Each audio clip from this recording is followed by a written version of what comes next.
Hello friends, আসসালামু আলাইকুম। আবারও চলে এসেছি নতুন একটা ভিডিও নিয়ে। আমি শবনম তোমাদের সামনে হাজির। তো চলো তাহলে ভিডিওটা স্টার্ট করা যাক। আর সকাল সকাল ওই যে গাছগুলো পরিষ্কার করেছিলাম, তো এটা আর তোলা হয়নি, তো ভাবলাম গাছটা দিয়েই শুরু করি। আর এই দেখো, রিশানবাবুকে আমি কোলে নিয়ে বসিয়ে ম্যাগি খাওয়াচ্ছিলাম। আর রিশানবাবু একটা মাথা এরকম হেড মেরেছে, ব্যাস আমার ঠোঁট ফেটে চাউচির হয়ে গেছে। আর এদিকে রিশান তো বললাম না যে ও কিছুই খাচ্ছে না, জিভে ঘা তো অনেকটাই সেরেছে, আর ভিটামিন তো ওকে খাওয়ানোই হচ্ছে। তো ভাবলাম আজকে খিচুড়ি করে দেখা যাক যে ও খায় কি মোটামুটি।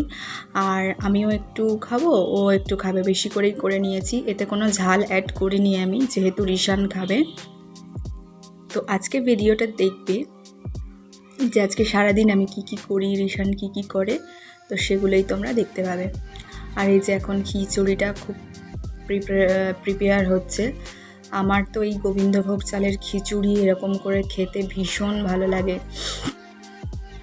সকালবেলায় সকালের হালকা টিফিন। তো এই দেখো গরম গরম খিচুড়ি, আর সাথে আমি নিয়েছি আম তেল দিয়ে খিচুড়ি বা গরম ভাত খেতে না আমার দারুণ লাগে। আর এদিকে দেখো আমি ছাদে চলে এসেছি, আর আজকে আকাশে প্রচুর রোদ বেরিয়েছে। আর আমি অন্যান্য দিনের মতো জামা কাপড়গুলো রোদ্দুরে দিয়ে দিচ্ছি।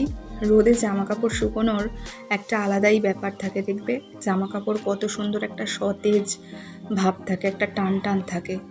আর রোদ না থাকলে এমনি পাখার হাওয়ায় শুকালে কেমন যেন একটা স্যাঁতস্যাঁতে বা একটা ভিজে কেমন একটা গন্ধ লাগে। তো আমার তো খুব ভালো লাগে, যেদিন রোদ ওঠে মনে হয় যে মন ভীষণ ফুরফুরে হয়। আর যেদিন দেখবে যে রোদ ওঠে না, কেমন ঝিমিয়ে থাকে মানুষের শরীর, খাজ বাজ সব কিছুই যেন ঝিমন্ত ঝিমন্ত লাগে। জানি না কার কেমন মনে হয়, তবে আমার তো এটাই মনে হয়। আর রিশানবাবু এখন ঘুমাচ্ছে, আর আমি চলে এসেছি। আমার অনেকক্ষণ আগেই জামা কাপড়গুলো কাচা ধোয়া হয়ে গেছিলো। সকালে ঘুম থেকে উঠে আমি যখন বাসন মাজি, তখনই আমি একেবারে এই জামা কাপড়গুলো বা রিশানের যে সমস্ত কাঁথাগুলো বা জামা প্যান্ট থাকে সেগুলো কেচে ধুয়ে দিই। কিন্তু ছাদে আসবো করে করে সকালে এতটাই কাজ থাকে, তো আর আসা করে আসাই হয় না। প্রায় এখন ঘড়িতে 11টা মতো বেজে গেছে, আর আমার এখন এই সবের সময় হয়েছে। কারণ সকালে উঠে তোমরা জানো যে সকালে টিফিন করা, ফের রিশানকে খাওয়ানো। আর রিশান তো এখন খাচ্ছে না, ওর পিছনে আরও টাইম লেগে যাচ্ছে। মোটামুটি এমনি রিশানের খাওয়াতে আমার প্রায় 40 মিনিট 45 মিনিট 1 ঘন্টাই লেগে যায়।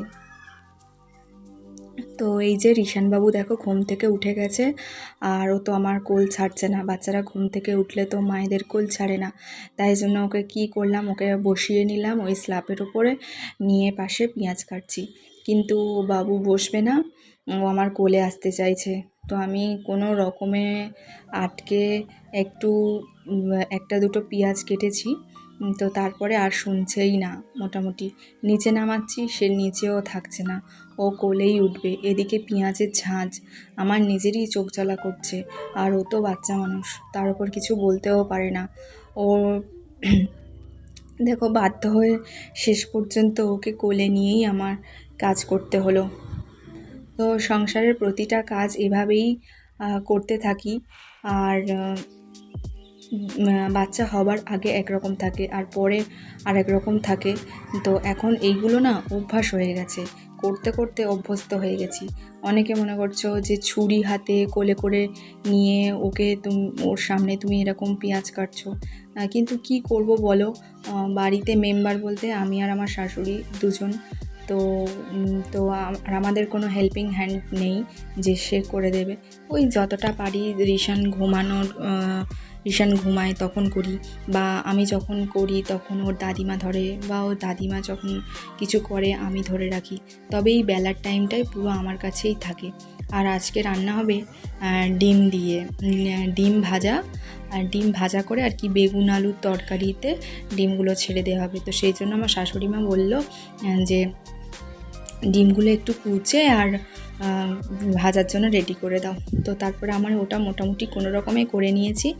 আর মনে হয় এদিকে বাইরের দিকে রিশানের পাপা এসেছে সম্ভবত, আর আমি এদিকে লেবুটা খাইয়ে দেবো রিশানকে, দেখি ওই লেবুটা খায় কি।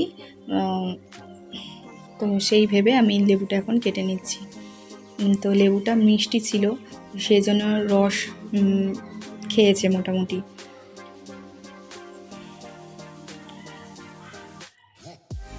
কবে যে রিশান আবার আগের মতো মানে খাওয়া দাওয়া ঠিকঠাক করবে, তবে আমার একটু রিল্যাক্স ফিল হয়।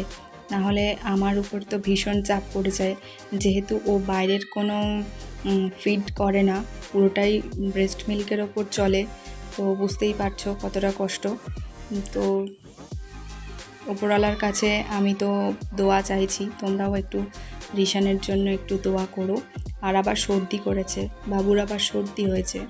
আর এই দেখো আমি লেবুর রস না এইভাবেই আমি নিংড়ে বের করে নিই লেবু থেকে। তো চলো তাহলে লেবুর রসগুলো আমি বের করে নিই।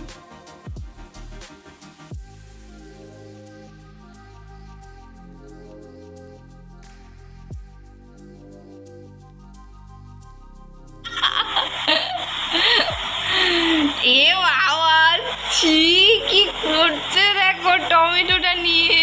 ছি, আমার একটু দাও, আমি একটু খাই, আমার একটু দাও, দাও আমি একটু খাই। রিশান, ছি ছি ছি, আমার একটু দাও।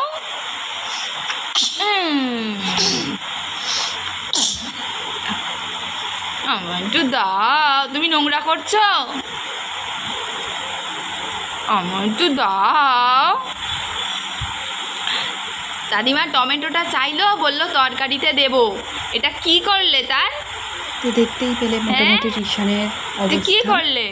আর বিকেলবেলা এক জায়গায় যেতে হবে, কোনো প্ল্যানিং নেই, হঠাৎ। তো আমি, এটা আমার শাশুড়ি মার শাড়ি, তো আমি আর ওপরেও উঠিনি, যা যা নিচে ছিল মোটামুটি কোনো মেকআপ টেকআপ কিছুই করিনি, চোখে সুরমা লাগিয়ে চললাম। তো চলো টাটা, ভিডিওটা এখানেই এন্ড করলাম। আর যদি কোথাও একটু ভালো লেগে থাকে তাহলে লাইক কমেন্ট শেয়ার করে সাবস্ক্রাইব করে পাশে থেকো বন্ধুরা। সাবধানে থেকো, সুস্থ থেকো, টাটা।